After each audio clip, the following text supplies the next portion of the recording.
Olá, pessoal. Engenharia na TV, essa semana, voltando aos temas que nós mais temos familiaridade, que é a engenharia pura. Engenharia que nos estimula, que nos enaltece, que nos inspira. E hoje nós temos na bancada o nosso decano Adolar Pisque, que já esteve aqui em alguns programas. Foi, inclusive, inspirador de muitos dos programas que o CAJ tem hoje, pela aproximação que fizemos com a Sociesc, trabalho em que ele foi a ponte. E estamos recebendo como convidado o presidente da Tupi, ex-presidente da Tupi, há muito tempo em Joinville, praticamente fez carreira na Tupi, Fernando de Riso. Nós damos as boas-vindas. E gostaríamos, Fernando, que você se apresentasse aos nossos, à nossa audiência. Obrigado pelo convite, Butini, professor Pisque, né, uma grande inspiração para todos nós. Bom, sou de São Paulo, sou natural de São Paulo, sou engenheiro mecânico, passei 33 anos na Tupi, né, eu gosto de dizer, na verdade, eu entro como estagiário numa fundição em São Paulo que se chamava Sofunge, que pertencia à Mercedes-Benz à época, tá? E E depois ela foi comprada pela Tupi. Então eu nunca mudei de empresa. Eu passei a ser 5 anos depois que eu havia entrado, ela passou a ser a Tupi. Tá? Então, em toda a minha carreira foi desde estagiário até me tornar presidente em 2018 da companhia. Bom, um pouco desse período, né? O meu pai, eu sou de uma família italiana, né? Os 4 avós são italianos, vieram para o Brasil para tentar uma vida melhor no Brasil. O meu pai, ele é os meus avós trabalhavam no café, eram empregados numa fazenda de café no interior de São Paulo, a cidade se chama Matão. E meu pai era o 11º filho, o último filho. Embora criança ele tenha trabalhado nessa fazenda de café, ele foi do grupo dos filhos que puderam estudar. E por estudar, com 17 anos ele foi para São Paulo, foi trabalhar num banco, conseguiu entrar na USP na matemática, né, meu pai foi professor de matemática, e ele, assim, criou os filhos e de um modo sempre nos instruindo pela educação, a estudar, né? Ele sempre viveu da educação, dando aulas, né? Montou uma escola. Quando eu fui para a faculdade, imediatamente o meu pai queria que a gente trabalhasse, né? Então, já no primeiro ano da faculdade, ele me indicou, falou, você quer ser agora 17 anos, tem que começar a trabalhar. Para estudar, mas nas suas horas livres você vai trabalhar nas férias. Ele tinha um primo que tinha uma oficina mecânica no centro de São Paulo, ali no bairro dos Campos Elíseos. Falou: você vai, eu te arrumei, você vai trabalhar lá de servente para os mecânicos dos automóveis. Você gosta de carro, você quer ser engenheiro mecânico, você sempre gostou de motores, de tudo isso, então segue ali. Eu fiquei ali, aprendi muita coisa ali, muita curiosidade, desmontei muitos carburadores, freios e tudo que várias combis, Gols e Fuscas que eu ia desmontando, né, para aprender. Até que no terceiro ano da faculdade eu consegui um estágio. Meu primeiro estágio foi no shopping Morumbi e eu cuidava da seção das máquinas de ar-condicionado do shopping. Isso, passei 6 meses nessa atividade até que eu consegui entrar no programa de estágios da Mercedes-Benz e fui alocado na fundição. Embora eu fosse engenheiro mecânico, a fundição demandava engenheiros mecânicos também, obviamente. E ali eu fiquei e fui para a fábrica. Era um período de Brasil muito difícil, era o período do governo Collor, da transição do governo Collor para o Itamar, 92, 93, e não tinham empregos. E quando eu vou me formar, que é aquele período de inflação de 80% ao mês, não haviam empregos, o Brasil estava numa grande recessão. E o que me ofereceram na empresa, foi, olha, a gente não tem vaga para engenheiro, nós não temos como te promover, mas existe uma oportunidade de um técnico do laboratório metalográfico, ele está se aposentando. e nós podíamos contratá-lo como técnico do laboratório metalográfico.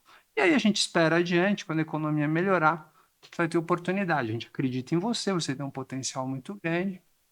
E eu entrei nessa posição, cuidava do laboratório metalográfico, não, eu era a segunda pessoa do laboratório metalográfico, então todas as aprovações de produto, microestruturas, ensaios mecânicos, tudo.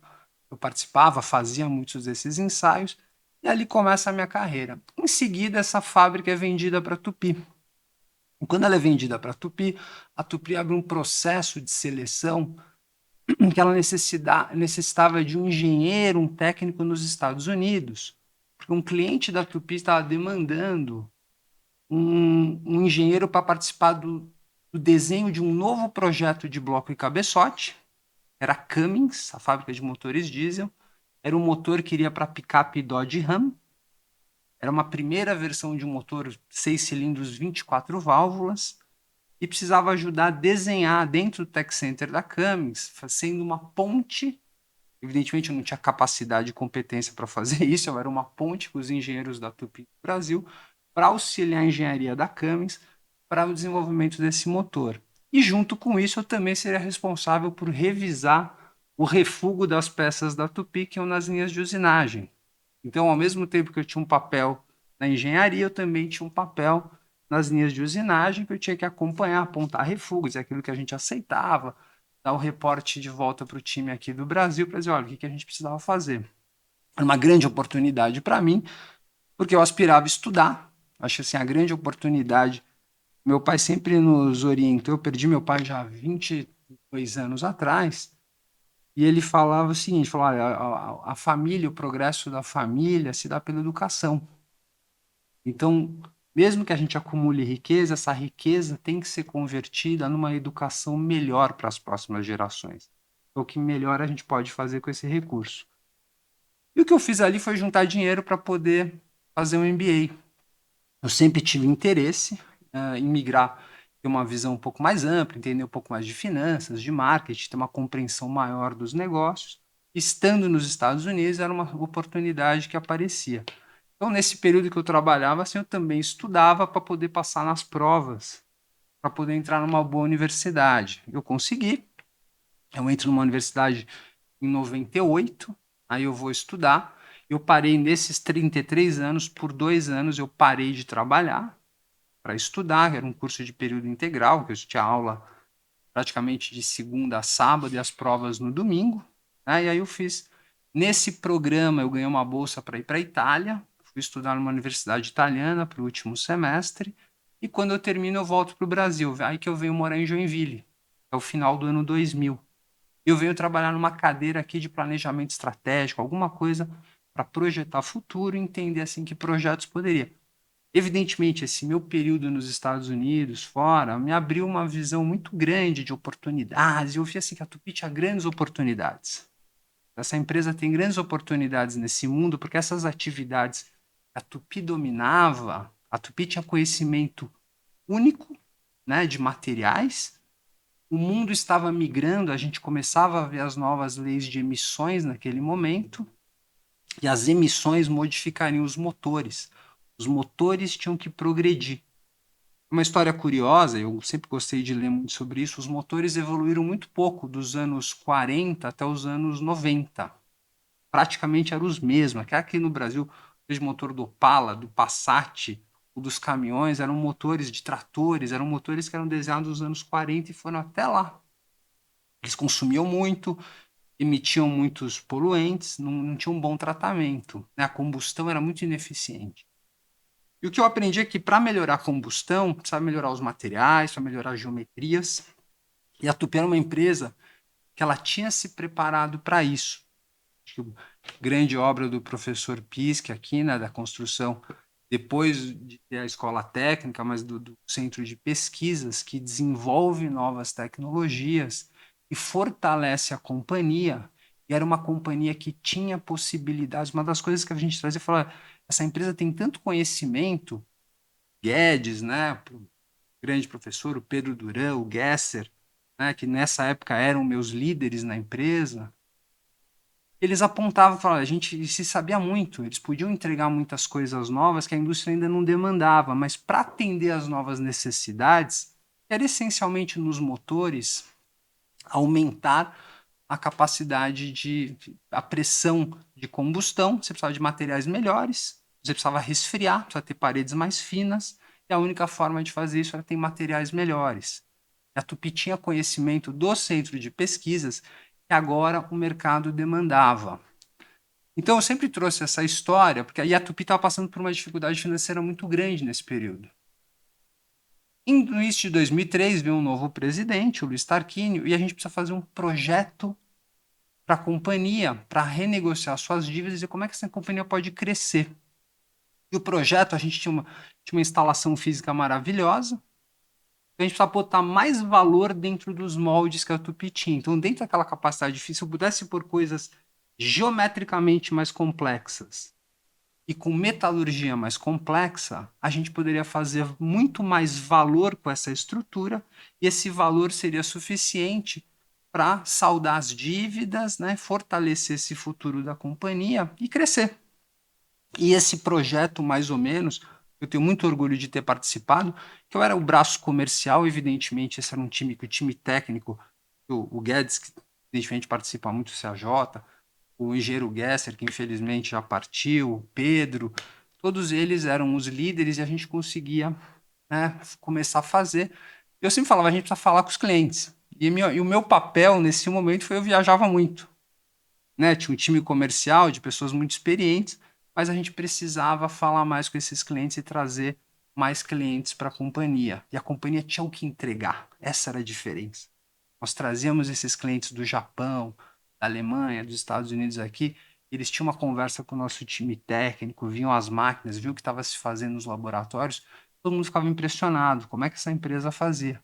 Que é uma história que, na minha opinião, ela coloca a Tupi numa prateleira da Embraer, né, que criam o CTA junto com o MIT, como aqui foi criado uma escola técnica com a Georg Fischer, e depois cria um centro de pesquisas, cria alianças, né, com o IPT, com a USP, com outras universidades brasileiras, publica no exterior e se cria uma grande empresa. Então, a minha história, eu tenho um grande orgulho de tudo isso, e foi trazer isso. Então, eu sempre fui um grande entusiasta desse desenvolvimento, né, de organizar todos esses recursos que a companhia tinha para fortalecer o crescimento dela.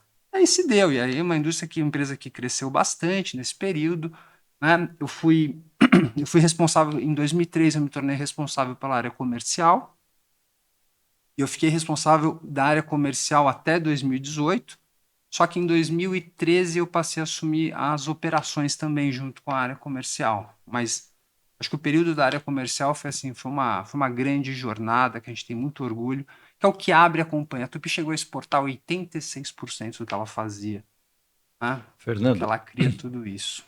você com uma pergunta fez metade do programa. Mas, Mas ele meus parabéns. Realmente é uma experiência assim inspiradora, é uma experiência que merece ser realmente contada. Aliás, fica já o nosso convite, o registro, para que você venha fazer um programa específico dentro do CAJ, que é a minha história. um prazer. Nós vamos marcar isso. Você grava aqui no estúdio com o Roger mesmo. A gente só marca com a Sueli lá na sede do CAJ, porque o Adolar já tem a história dele, eu já tenho a minha história. São mais de 50 depoimentos que nós temos no banco Bacana. de minha história. Uma honra para E, mim ser esse convite. e Obrigado. realmente é uma história que nos gratifica, é uma história, inclusive, que nos enobrece, porque fizemos todos um pouco parte dessa história, ou seja, somos todos um pouco fruto desse conceito que chama Tupi, que ele é realmente impressionante. Eu entrei na Tupi com 13 para 14 anos, na escola técnica, uma escola aberta à comunidade, em que na época que eu entrei, nós recebíamos inclusive o uniforme, não pagávamos um tostão, recebíamos o uniforme, era um sistema semi-internato, estudávamos em 2 períodos, ganhávamos a alimentação e o transporte. Era uma coisa assim maravilhosa, e nós temos realmente companheiros nossos espalhados pelo mundo todo vivendo essa experiência. E a sua experiência é uma experiência particularmente mais enriquecedora também, porque você já entrou formado no Grupo Tupi, se adaptou a ele, ele se adaptou a você, ele continuou se oferecendo essas oportunidades todas. Uma dúvida: nesse período que você estudou por 2 anos, você continuou vinculado à Tupi? Então, sim, continuei. Eu me preparei para não estar, mas aí eles me procuraram e falaram: a gente gostaria de criar algum vínculo. Eu fiz uma proposta, eu falei: se eu aceito que vocês paguem não as minhas despesas pessoais, mas vocês pagassem a escola, e se eu decidir ir embora, eu pago de volta para a companhia as despesas, se eu achar uma outra oportunidade que eu entendo melhor. Mas se não, eu trabalho 3 anos depois, e após 3 anos de trabalho eu teria isso pago. Foi Mas veja, assim, e a companhia acabou me apoiando, e aqui eu, mas isso é outra característica da Tupi. filosófica da Tupi. O próprio Exatamente. PISC teve benefício semelhante, eu tive benefício semelhante, porque estudei de graça, É fiz o isso. técnico e fiz o ginásio e depois ainda virei funcionário. Eu estimulei que muita gente, a gente continuou fazendo isso por muitos anos também. Foi uma Realmente das é um modelo, pessoas. você associa ela à Embraer, eu apoio totalmente, com uma pequena diferença. A Embraer foi muito alavancada em dinheiro público. Sim, E a Tupi sempre recebeu apoio também de dinheiro público, mas a inspiração e a motivação dela sempre foi privada. sim. Sempre foi e continua, né, nesses conceitos. Um outro detalhe, Fernando, você é engenheiro mecânico, como eu sou Sim. engenheiro mecânico, que é a melhor das engenharias. Cá entre nós, vamos ser um pouquinho bairrista. O Adolar é quase mecânico, né? Eu vou pedir para o Adolar conversar um pouquinho também dessa experiência. Nos conhecemos todos, realmente. Eu conheço o Adolar desde os tempos imemoriais, na época que eu não era mais aluno, mas eu trabalhei na escola. E já esteve aqui nessa bancada, mas Adolar, muito do que o Fernando colocou, que é a história que nós vamos continuar conversando à frente, você fez parte dela, né? Na verdade, a minha história tem uma semelhança com vocês, e principalmente com a do Fernando. Eu sou de uma geração que a escola técnica não existia, estava em criação. Eu estudei no Colégio Bom Jesus, fazendo o curso técnico contabilidade e o chamado na época científico, para me preparar para fazer engenharia. E por que engenharia? Porque o professor Silvio, que era nosso professor de matemática, me tentava convencer sempre a fazer engenharia quando eu queria fazer economia. E acabei, no fim, optando pela engenharia. E o nosso patrono, o paraninfo da turma de técnico e contabilidade foi o Dr. Dieter. E como eu tive um desempenho assim, que ele considerou, digamos, extremamente interessante, ele acabou oferecendo depois uma bolsa para eu fazer engenharia em qualquer escola de engenharia do Brasil. Eu poderia escolher e a Tupi, digamos, me suportaria no sentido de não só escola, mas também pessoal.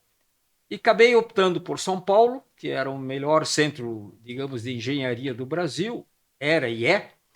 E eu acabei optando pela Escola Politécnica da Universidade de São Paulo. Na época, curso de metalurgia era muito valorizado, muito disputado, porque nós estávamos, digamos assim, numa segunda geração da indústria automobilística. Uma primeira, ela importava componentes e os montava, e ia aos poucos, digamos assim, nacionalizando, e chegou uma época que a indústria metalúrgica passou a ser muito importante. E foi nessa época que eu estava, digamos, me formando e acabei optando, então, em voltar a conhecer a fundo, estudar fundição. Estagiei em São Paulo, estagiava na Tupi sempre nas férias durante os 5 anos de faculdade, na verdade 4, porque no último eu já estagiei em São Paulo, e ao me formar não tinha compromisso com a Tupi, um pouco diferente do Fernando. Eu podia, digamos, seguir a vida profissional que eu, digamos, optasse. Eu acabei sendo convidado para ser professor assistente na Universidade de São Paulo e acabei, digamos, me envolvendo com isso. Foi o período em que o MEC tinha criado no Brasil o sistema de pós-graduação modelo americano, ou seja, mestrado e doutorado. E eu acabei fazendo esse programa ao mesmo tempo que era professor assistente, e acabei, digamos, com o doutorado em 1970. Continuei trabalhando em pós-graduação, em pesquisas, e muito envolvido com o IPT, e aconteceu uma curiosidade. Um dia fui procurado pelo Dr. Dieter dizendo de que queria que nós, digamos, tivéssemos um contato com os engenheiros da Tupi para discutir a possibilidade de se criar um centro de pesquisa e desenvolvimento tecnológico. Por quê? Porque a Tupi estava fazendo uma fundição de blocos e cabeçotes. Na época, a tecnologia brasileira não era suficientemente desenvolvida para fazer isso com tecnologia própria, tinha que importar a tecnologia. E o BNDES impôs uma condição, que a Tupi poderia entrar em blocos e cabeçotes com financiamento do BNDES, desde que criasse um centro de desenvolvimento próprio de tecnologia, e não poderia ou abriria mão de tecnologia importada. E a Tupi optou por isso, por esse caminho. E para criar um centro de pesquisas próprios, eu fui procurado, o IPT e também, digamos, a própria Usiminas, para se discutir esse assunto. E acabou se optando, no fim, por fazer um acordo com a Universidade de São Paulo, indiretamente com o IPT, para criarmos em Joinville um centro de pesquisa e desenvolvimento. É o que foi feito entre 1973 e 75, um período que eu ainda era professor na universidade, estávamos aqui como consultor, mas depois que terminamos o projeto, a Tupi, digamos, de certo modo, me ofereceu uma oportunidade muito interessante e eu acabei abrindo mão da minha carreira de professor, digamos, já concursado na Universidade de São Paulo, para me fixar em Joinville. E aí desenvolvemos durante 20 anos essa atividade de P&D, com alguns desenvolvimentos que o nosso convidado hoje, o Fernando de Riso, colocou, que foi o desenvolvimento de umas ligas especiais para ferros fundidos. São as chamadas grafitas compactas, que hoje são, digamos assim, a mais importante tecnologia de blocos e cabeçotes médios e pesados. E essa história, então, de certo modo, continuou durante 20 anos, depois nos retiramos da Tupi, mas o grupo continuou, e são as pessoas que o Fernando citou, que dominam essa tecnologia, e a Tupi se incorporou a essa tecnologia. E tecnologia não é algo da empresa, é algo de pessoas. E na Tupi isso foi muito bem explorado, e criando-se inclusive boletins técnicos ou maneiras de se transmitir esses conhecimentos de geração em geração. Foi essa a nossa participação. Nós agora já sabemos com quem estamos conversando, as histórias que vamos continuar a falar, vamos pedir um pequeno intervalo e já voltamos. Há mais de 40 anos, a Emplatel é referência na produção de embalagens plásticas para os setores químico, farmacêutico, alimentício e cosmético. Com tecnologia de ponta e processos modernos, nossas embalagens fazem parte do dia a dia de milhões de pessoas, garantindo qualidade, segurança e inovação. Comprometida com a sustentabilidade e o respeito ao meio ambiente, a Emplatel segue evoluindo, impulsionando o crescimento da empresa, das pessoas e da comunidade. Emplatel Indústria de Plásticos. Desde 1995, a Helpro se dedica a impulsionar a produtividade e a inovação da indústria brasileira. Com mais de 1.200 projetos entregues, somos especialistas em desenvolver máquinas e soluções sob medida para a sua empresa. Máquinas especiais, automação de processos, prensas industriais e ferramentas de estampo. Tudo projetado com foco em eficiência, segurança e qualidade. Na Helpro, trabalhamos lado a lado com você para entender suas necessidades e elevar a eficiência operacional ao máximo. Helpro, soluções industriais, transformando desafios em inovação. Há décadas, Artefatos Produtos e Serviços é referência com a marca Persianas Superior, atendendo com eficiência e criatividade. Agora, em uma nova fase, unificamos nossa atuação como Plásticos Superior, com foco e qualidade em soluções para indústria e construção civil, mais moderna, mais forte, alinhada às tendências e inovações. Na linha de frente estão nossos espaguetes de amarração, varetas de solda e macrofibras para concreto, produtos com qualidade superior. Plásticos Superior, soluções que resolvem. Cliniar Climatização. Com 25 anos de atuação em locação de sistemas de climatização em edificações e tendas para shows, casamentos, feiras, formaturas e festas em geral, a Cliniar é a solução ideal para os seus eventos. Utilizamos condicionadores de ar de todos os modelos e ventiladores, e também atuamos com aquecedores. Estamos em Joinville, no bairro Bom Retiro. Cliniar Climatização. Há mais de 40 anos, a Prêmio Seguros é sinônimo de excelência e confiança. Seja para sua família, sua empresa ou sua carreira, nossa equipe é especializada e tem soluções personalizadas para cada necessidade. Proteção e tranquilidade. É assim que a Prêmio Seguros faz a diferença na vida de milhares de pessoas em todo o Brasil. Para engenheiros, oferecemos soluções exclusivas de responsabilidade civil e riscos de engenharia. Confie em quem entende de proteção. Prêmio Seguros, corretores profissionais.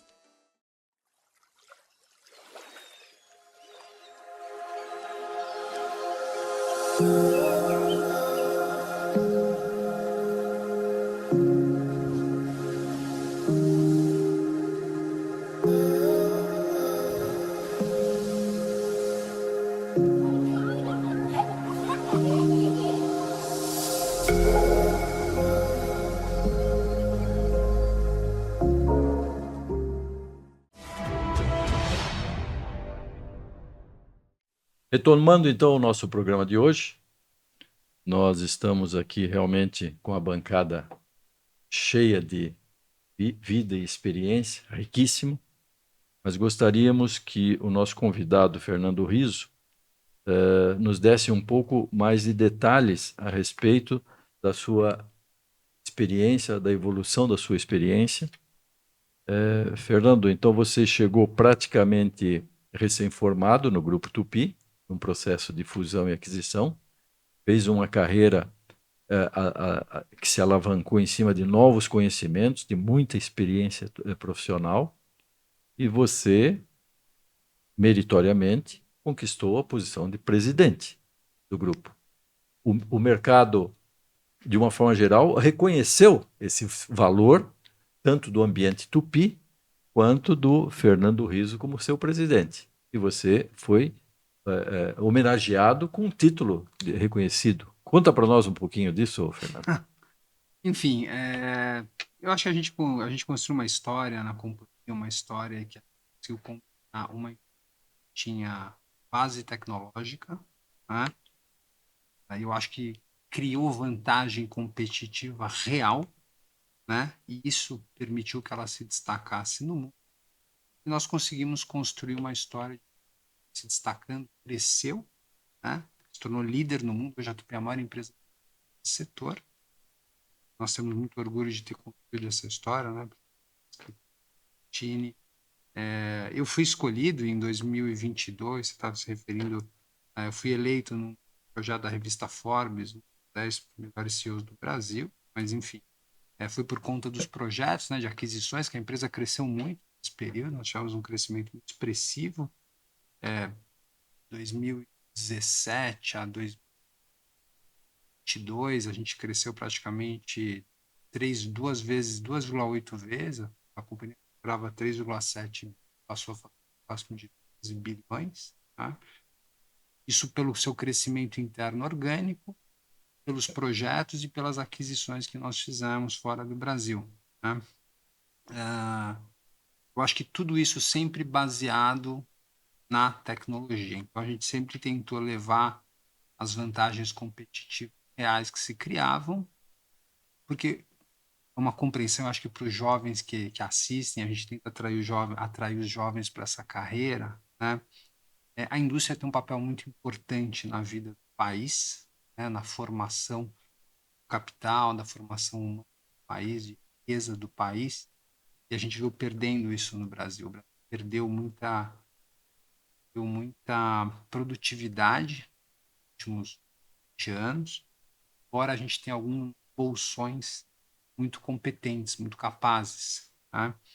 Então, e algumas indústrias são muito competentes e competitivas. A WEG, por exemplo, nacional, Embraer, havia um caso desses, né, que consegue ser competitiva a partir do Brasil, porque são indústrias que dominam pela tecnologia, elas construíram uma vantagem competitiva real, e elas conseguem explorar essa vantagem competitiva com um projeto de negócios adequado, atendendo bem seus clientes, compreendendo as demandas da sociedade, e ao compreender as demandas da sociedade, colocar os seus engenheiros de tecnológico em favor do desenvolvimento, né?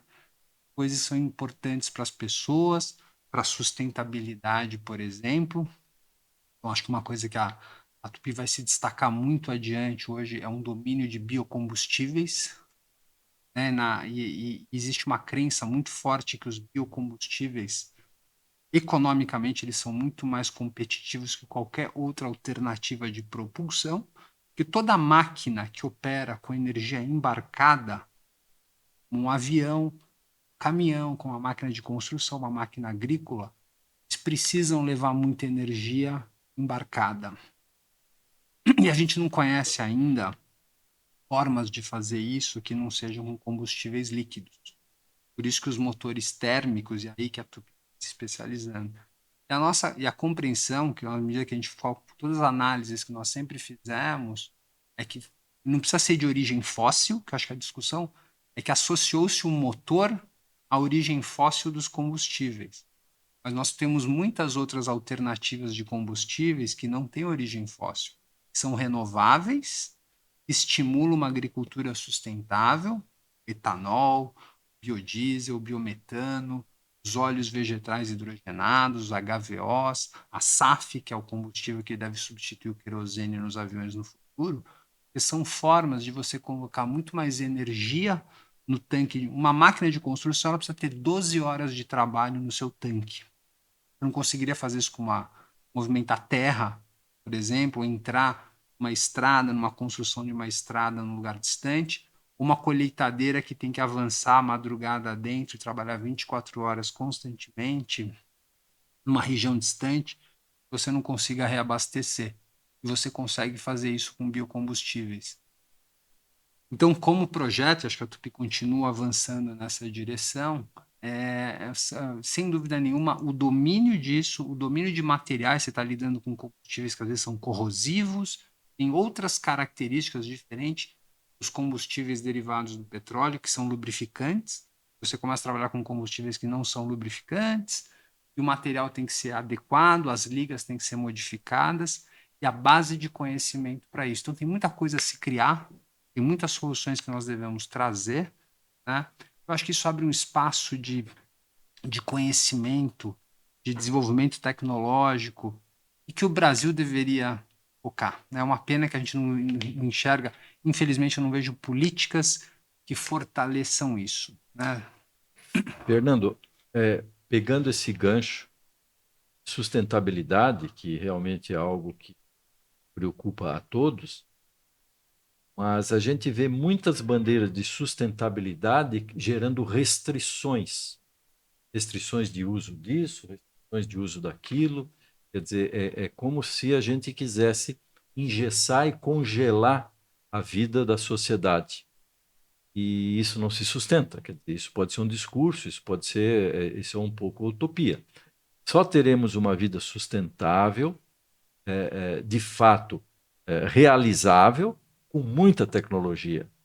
E a sua experiência e a própria experiência da Tupi são as provas disso. Quer dizer, hoje você está oferecendo motores e nada mais são do que elementos de transformação de energias em formas diferentes. Você pega um determinado tipo de energia, transforma ela para gerar outro tipo de energia que vai gerar o resultado que a humanidade precisa. Exatamente. Então, quer dizer, a forma realmente de nós termos uma sociedade sustentável, mantendo um padrão moderno, um padrão evolutivo de vida, é com tecnologia. Então, é isso que nós temos que fazer, essas políticas, essas demandas, não com restrições. Eu estou certo nesse raciocínio? Perfeito, eu concordo plenamente. O outro engenheiro brilhante que veio para Joinville, o engenheiro Miguel Aboab, ele fala uma coisa muito interessante. Ele fala, e a verdade, né? Uma forma simplificada de contar isso. A gente aplica a tecnologia nos gargalos da sociedade. Aqueles grandes problemas, o aquecimento global talvez seja um grande problema que nós estamos enfrentando. A forma de resolver é nós entendermos onde nós vamos aplicar inovação e tecnologia. Com mais engenharia. Com mais engenharia.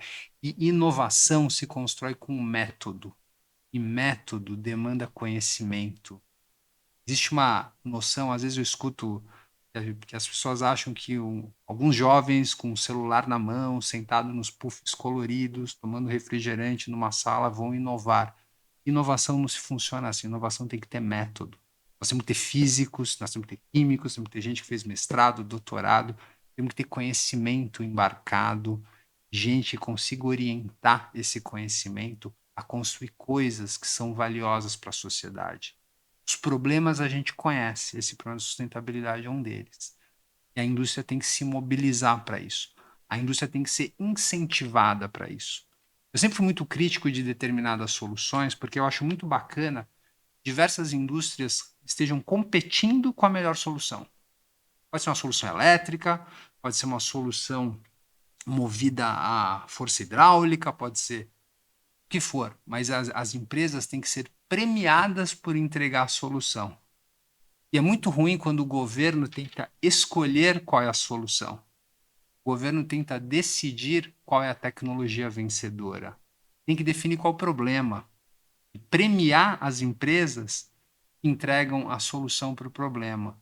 Esse é, por exemplo, o etanol enfrenta uma crise no exterior, dificuldade de avançar, porque a medição é incorreta. Porque se você fizer a medição correta do uso do etanol e do motor que consome etanol, ele é muito mais eficiente que um elétrico. Você pega de ponta a ponta da construção do equipamento, da fabricação do combustível, até o uso do combustível. A cadeia toda. A cadeia toda. Né? Então, intuitivamente é muito simples, mas a gente acaba vivendo por regulações que às vezes elas limitam e nos incentivam a usar a solução errada. Eu não consigo ver no Brasil. O Brasil tem. Eu estava vendo uma estatística que é muito interessante, só para exemplificar: 22% do território brasileiro está dedicado à agropecuária extensiva, pecuária extensiva. O agro brasileiro utiliza só 8% do território brasileiro. Desses 8%, 1% do território, praticamente 12,5% do agro, é para o etanol. Vejam só, a pecuária consome 22%. Se essa pecuária fosse criada, confinada, nós não utilizaríamos nem 0,5% do território para poder criar a mesma quantidade de animais, que estão aí na casa de 250 milhões de animais, no país inteiro. Essas áreas elas estão se degradando, porque o animal se alimenta do capim e essa terra fica submetida a uma erosão, forma uma crosta e são as regiões degradadas do mundo. Se nós focássemos no Brasil em recuperar essas áreas com uma agricultura sustentável para produzir uma variedade enorme de biocombustíveis que nós podemos fazer, o aumento do custo relativo ao uso do combustível fóssil seria na casa de 10 a 15% no ciclo completo. Olha que número curioso.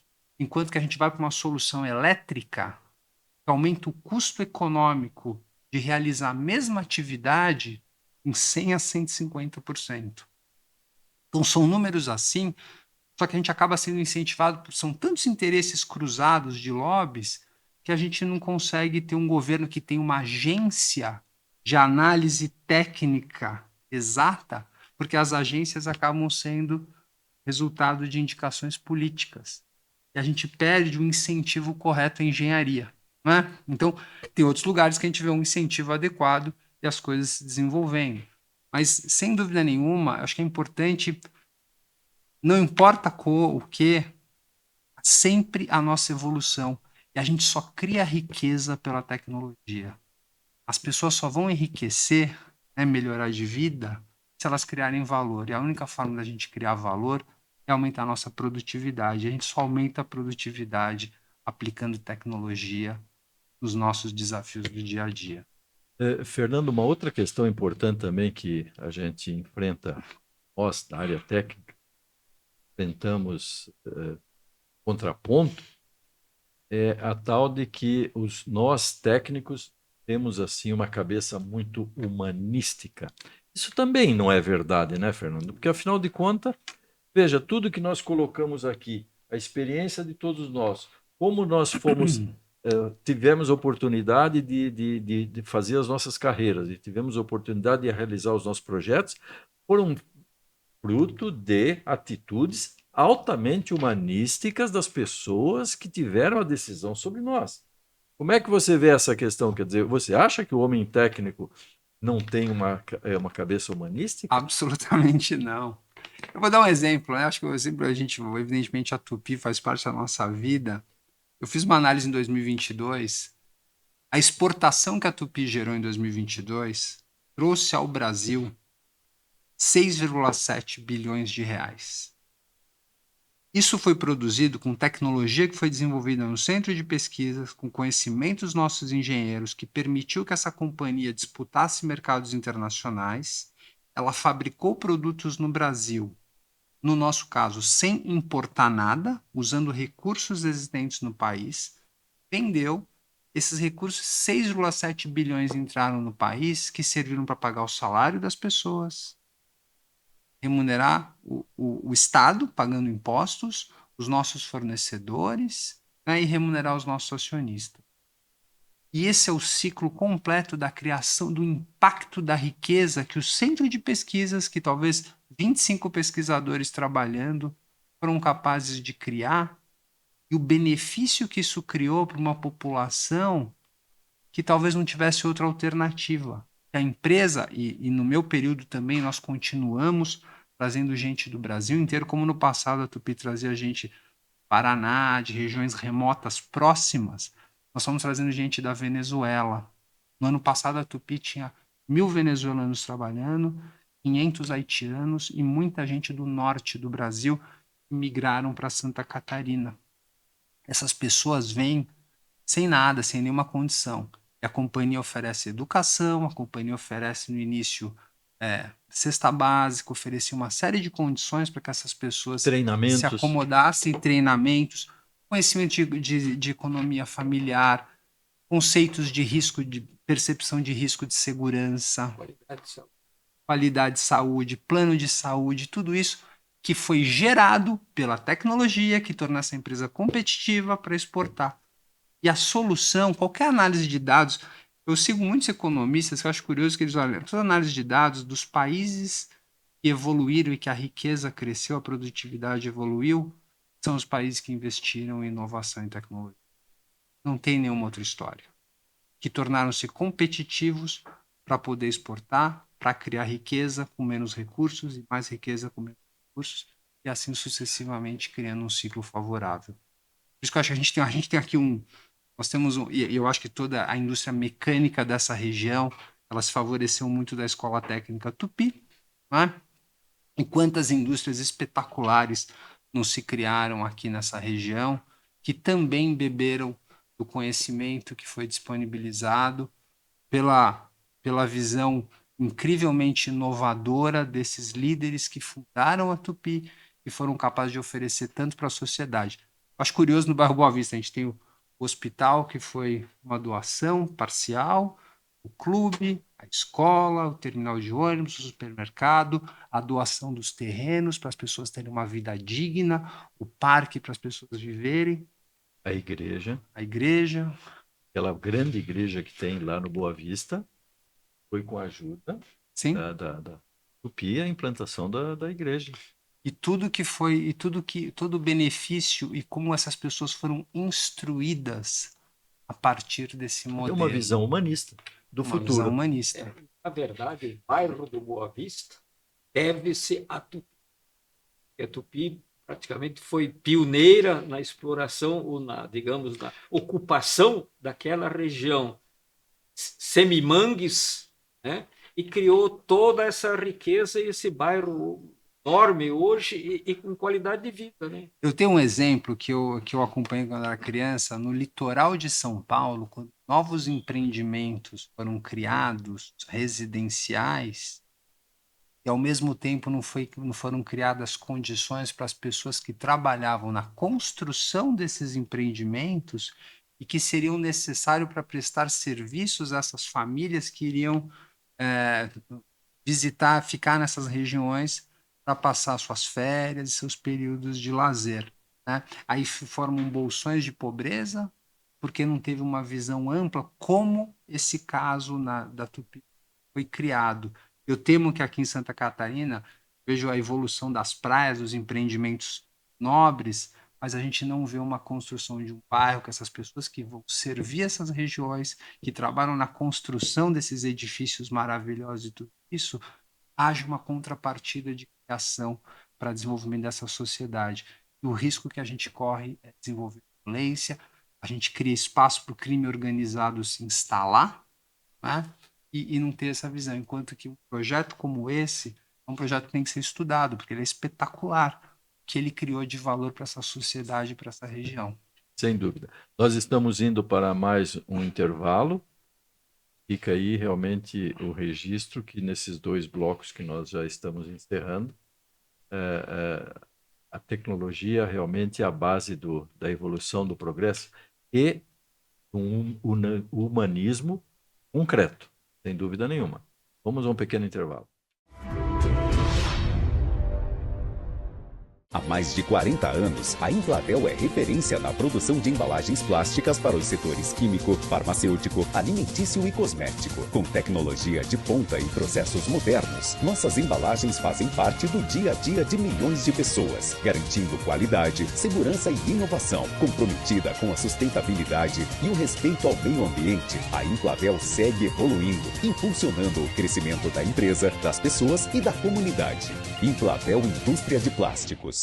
Desde 1995, a Helpro se dedica a impulsionar a produtividade e a inovação da indústria brasileira. Com mais de 1.200 projetos entregues, somos especialistas em desenvolver máquinas e soluções sob medida para a sua empresa. Máquinas especiais, automação de processos, prensas industriais e ferramentas de estampo. Tudo projetado com foco em eficiência, segurança e qualidade. Na Helpro, trabalhamos lado a lado com você para entender suas necessidades e elevar a eficiência operacional ao máximo. Helpro, soluções industriais, transformando desafios em inovação.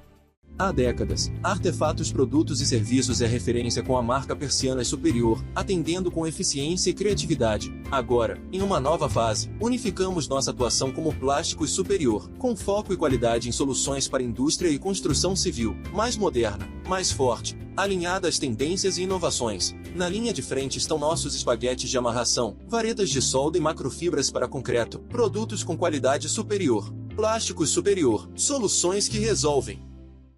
Cliniar Climatização. Com 25 anos de atuação em locação de sistemas de climatização em edificações e tendas, para shows, casamentos, feiras, formaturas e festas em geral, a Cliniar é a solução ideal para os seus eventos. Utilizamos condicionadores de ar de todos os modelos e ventiladores, e também atuamos com aquecedores. Estamos em Joinville, no bairro Bom Retiro. Cliniar Climatização. Há mais de 40 anos, a Prêmio Seguros é sinônimo de excelência e confiança. Seja para sua família, sua empresa ou sua carreira, nossa equipe é especializada e tem soluções personalizadas para cada necessidade. Proteção e tranquilidade. É assim que a Prêmio Seguros faz a diferença na vida de milhares de pessoas em todo o Brasil. Para engenheiros, oferecemos soluções exclusivas de responsabilidade civil e riscos de engenharia. Confie em quem entende de proteção. Prêmio Seguros, corretores profissionais.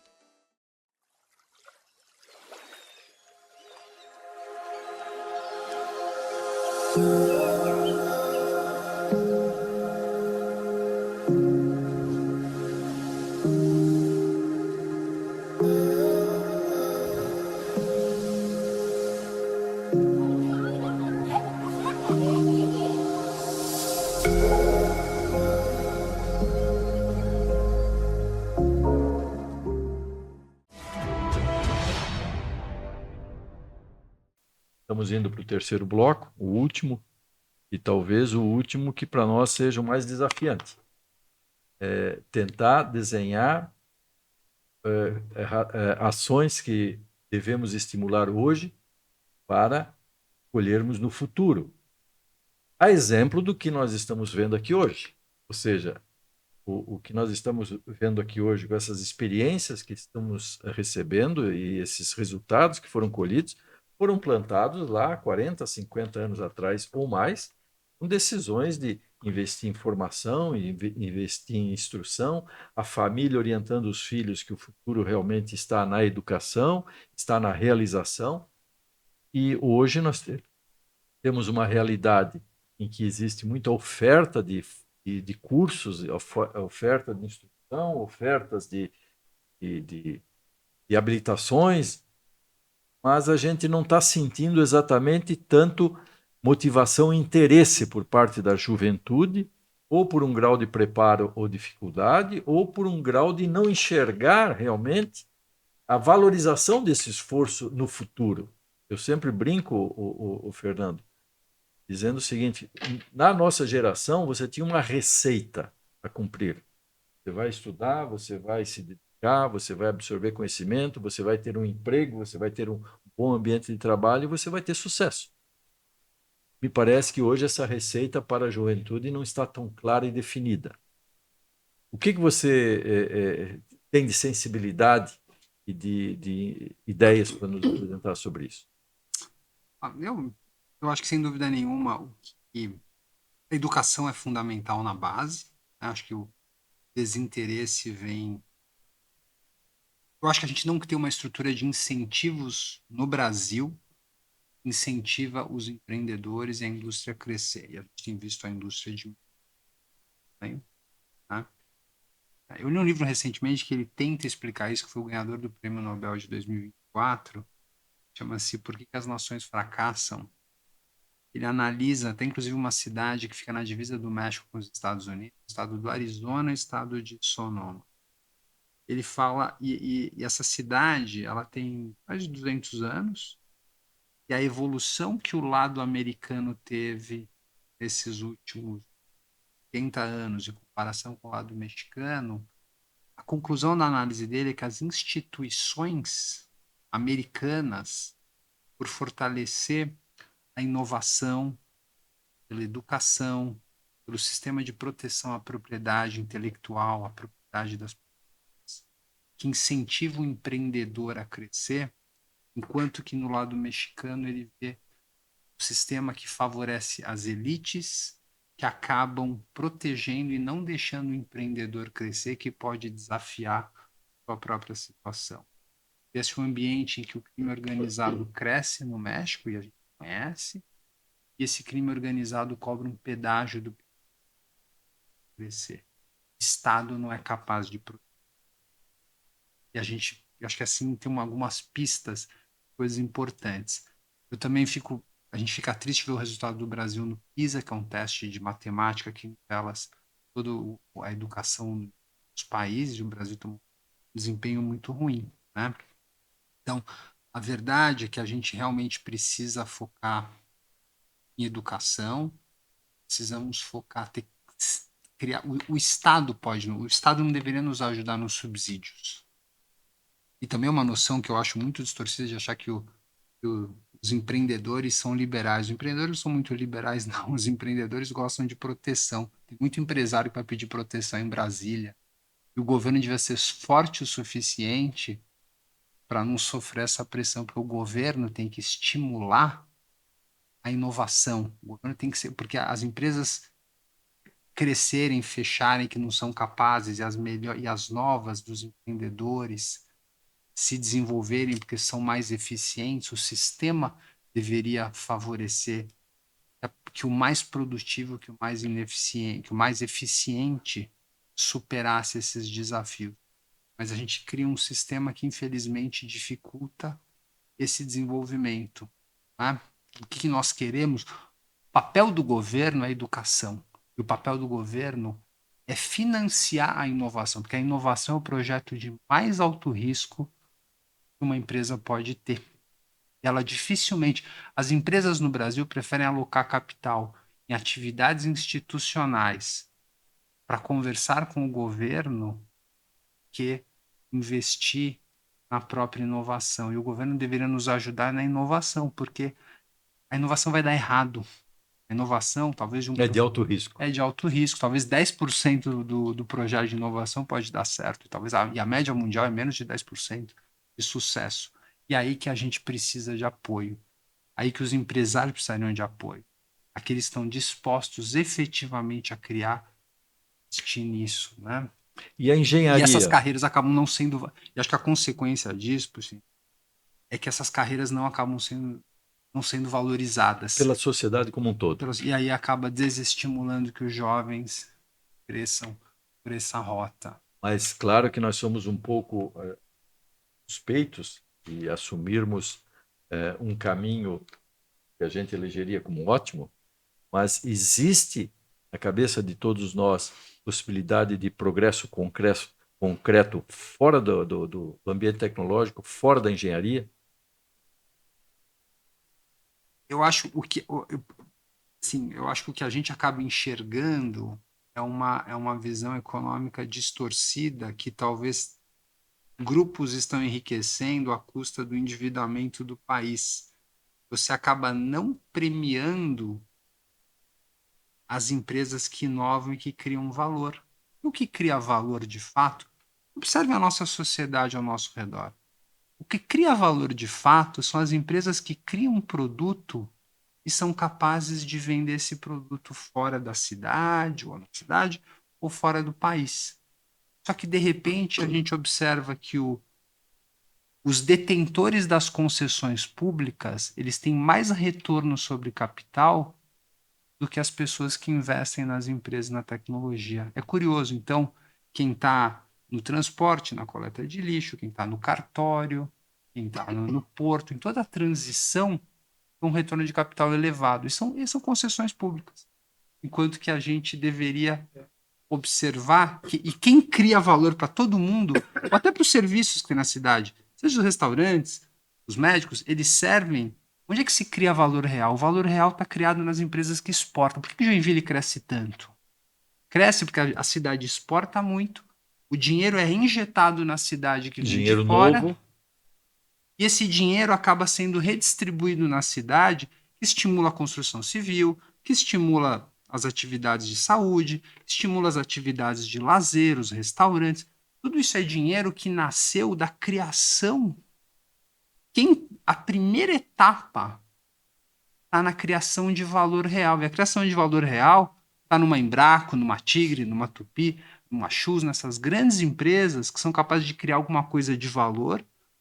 A partir de uma ideia. A partir de uma ideia, que desenvolve uma tecnologia, e ela consegue vender, e esse dinheiro é injetado na cidade e ele é redistribuído aos funcionários que vão gastar em todos esses serviços ao redor. Só que esses empreendedores, e o estímulo deveria ser a se criar novas empresas como essas na cidade, mas normalmente a gente vê essas empresas sendo muito pressionadas pelas regulações e outras atividades que se beneficiam delas, elas acabam tendo retorno sobre o capital investido, às vezes melhor do que essa. Então, tem alguma coisa distorcida em tudo isso. A falta de um plano de desenvolvimento nacional por parte do governo para que o país realmente valorize a inovação, que valorize o desenvolvimento, porque é isso que vai gerar empregos técnicos, né?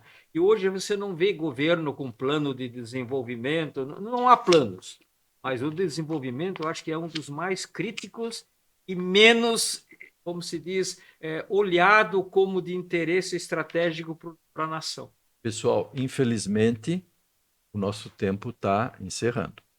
Fica o nosso compromisso de ter toda essa história do Fernando Rizzo contada no programa Minha História, que nós vamos programar e gravar. Fica o nosso agradecimento a você participar do nosso programa hoje, ao nosso colega Pisk e a você que nos acompanha. Muito obrigado pela sua audiência, a TV BE que nos dá o espaço e os nossos apoiadores, que sem eles nós não existiríamos. Muito obrigado e até a próxima.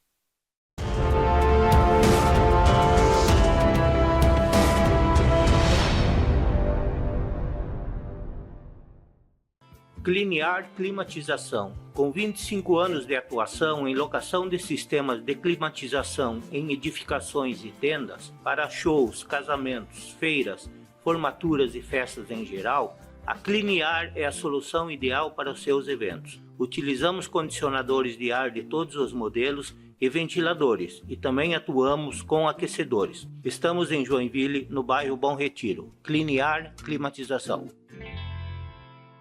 Há décadas, Artefatos Produtos e Serviços é referência com a marca Persianas Superior, atendendo com eficiência e criatividade. Agora, em uma nova fase, unificamos nossa atuação como Plásticos Superior, com foco e qualidade em soluções para indústria e construção civil, mais moderna, mais forte, alinhada às tendências e inovações. Na linha de frente estão nossos espaguetes de amarração, varetas de solda e macrofibras para concreto, produtos com qualidade superior. Plásticos Superior, soluções que resolvem.